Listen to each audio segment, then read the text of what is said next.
현재 한국이 개발하고 있는 한국형 원자로는 한번 조립되면 40년 수명주기 동안 비스무트 냉각체계가 멈추지 않고 지속적으로 가동될 수 있는 모델로 개발하고 있습니다.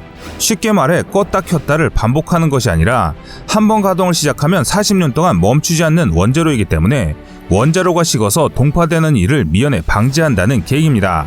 그런데 이렇게 되면 원자로 체계와 소재 신뢰성을 비롯해 소재 수명이 높아야 하는데요. 특히나 납비스무트 액체는 강철과 스테인리스 합금 등에 대해 높은 부식성을 가지므로 현재 국내에서는 납비스무트에 견딜 수 있는 내식성 재료와 코팅 기술 등을 개발하고 있는 상황입니다. 다행히 한국은 성질이 비슷한 소듐 냉각형 고속 증식로를 연구하면서 상당한 기술력을 축적한 상태인데요. 이로써 한국은 세계에서 유례가 없는 4세대 원자로 개발이라는 꿈을 현실로 만들고 있습니다.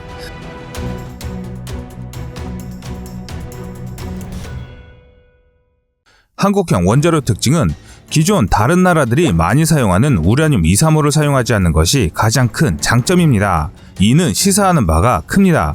원료 수급부터 독자 제조까지 타 국가에 간섭 없이 할 수 있기 때문입니다.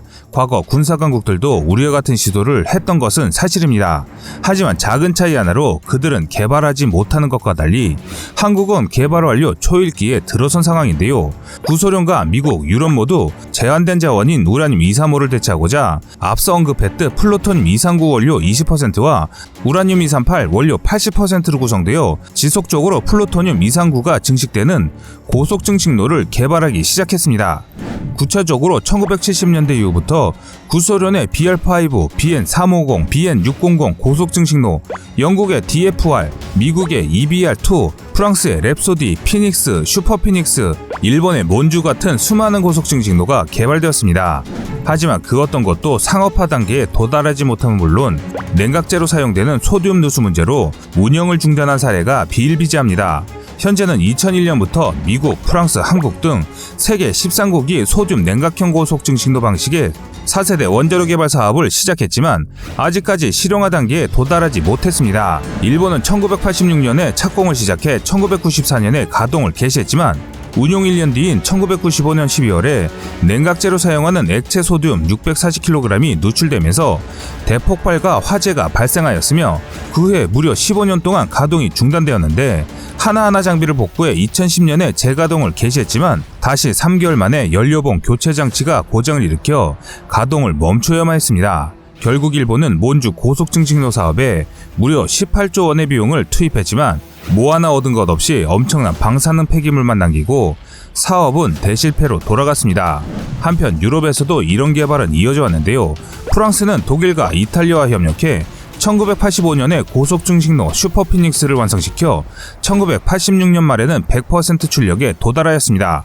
그 후 11년간 전력을 생산하면서 다양한 연구가 진행되었지만 결국 실용화 단계에 도달하지 못했습니다. 그 이유는 슈퍼피닉스와 그 원형 모델인 피닉스를 가동시키는 동안 원자로 노심의 연쇄 반응 이상이 4회 이상 발생했지만 그 원인을 해명하지 못하였기 때문입니다.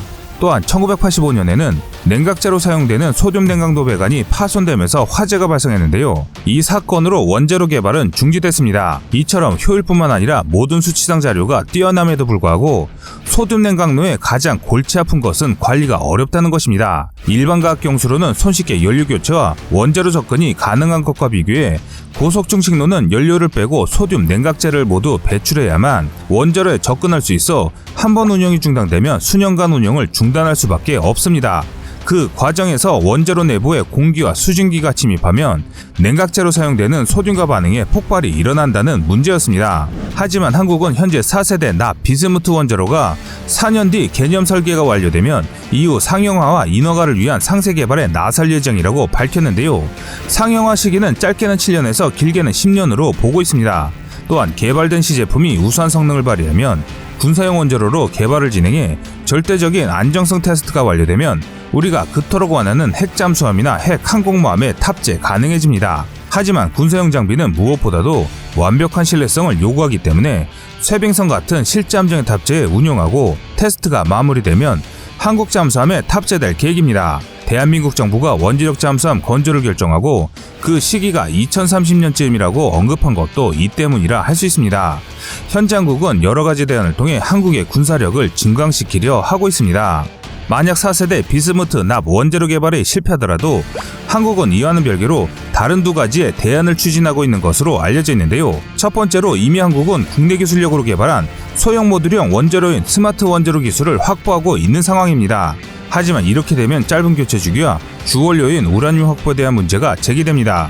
반면 장점으로는 현재 개발되어 있는 기술들이기 때문에 빠른 시일 안에 핵잠수함 건조가 가능하다는 장점이 있습니다. 또 다른 방법으로 제시된 것은 타국의 핵 추진 잠수함을 도입하는 것입니다. 한국은 세계 7위 수준의 원자력 기술 보유국입니다.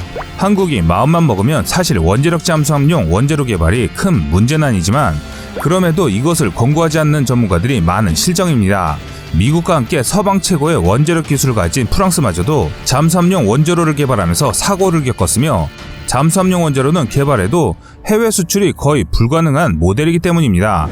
또한 잠수함용 과학경수로는 원자로 냉각 체계에서 발생하는 소음을 제거하는 데 상당한 노하우가 필요한데 더욱이 주변국인 일본과 중국이 세계적 수준의 대잠전 체계를 가지고 있기 때문에 이렇게 시끄러운 잠수함은 건조할 필요성이 없기 때문인데요.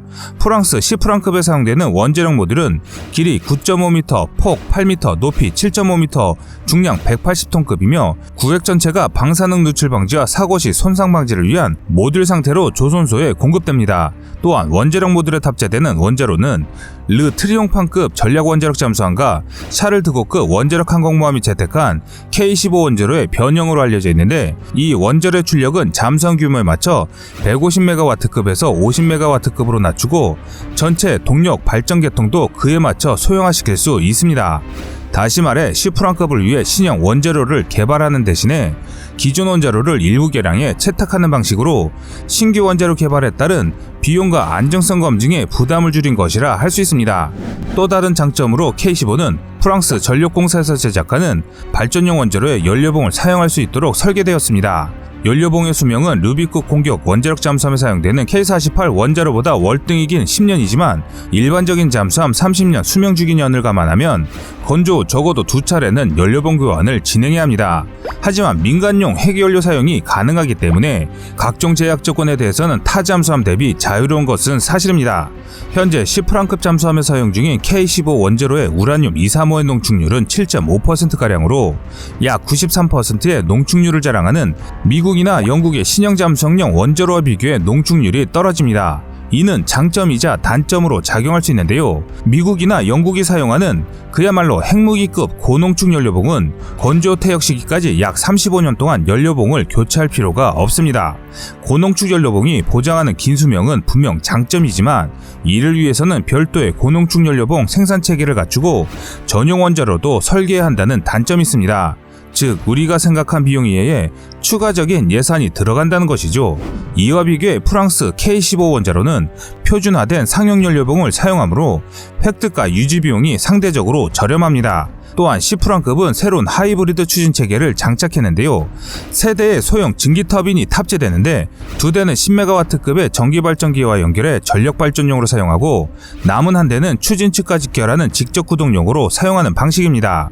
이 새로운 추진 체계는 15에서 20노트 혹은 그 이하의 저속에서는 전기 모터를 사용하는 전기 추진 방식을 사용하지만 20노트 이상의 고속에서는 세 번째 증기 터빈이 구동 측과 기계적으로 연결되어 25노트 이상의 최고 속도를 낼 수 있습니다. 즉 저속에서는 전기 추진 방식을, 고속에서는 기계적인 보조 동력을 받는 형태인데 이쪽이 단일형 대출력 추진 모터나 대형 증기 터빈을 개발하는 것보다 개발비나 운용 신뢰성 면에서 훨씬 유리합니다.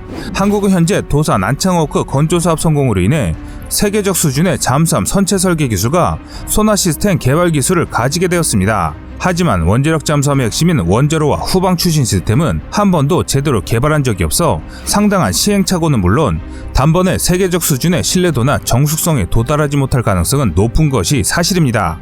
일각에서는 원자력 잠수함용 원자로나 추진 체계는 소요량이 크게 제한되는 데다 해외 수출도 거의 불가능한 품목이기 때문에 굳이 국산할 필요성이 없다고 주장합니다.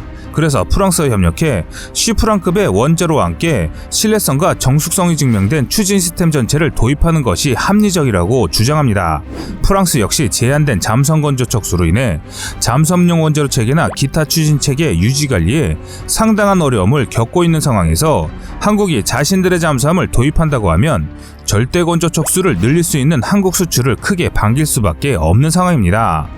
그래서 원제로 기술에 대한 협상만 잘한다면 선진화된 기술을 습득할 수 있다고 합니다. 이렇듯 한국은 다양한 방안을 모색하고 있는 가운데 최선이 아니면 차선의 방법까지 구상한 상황인데요.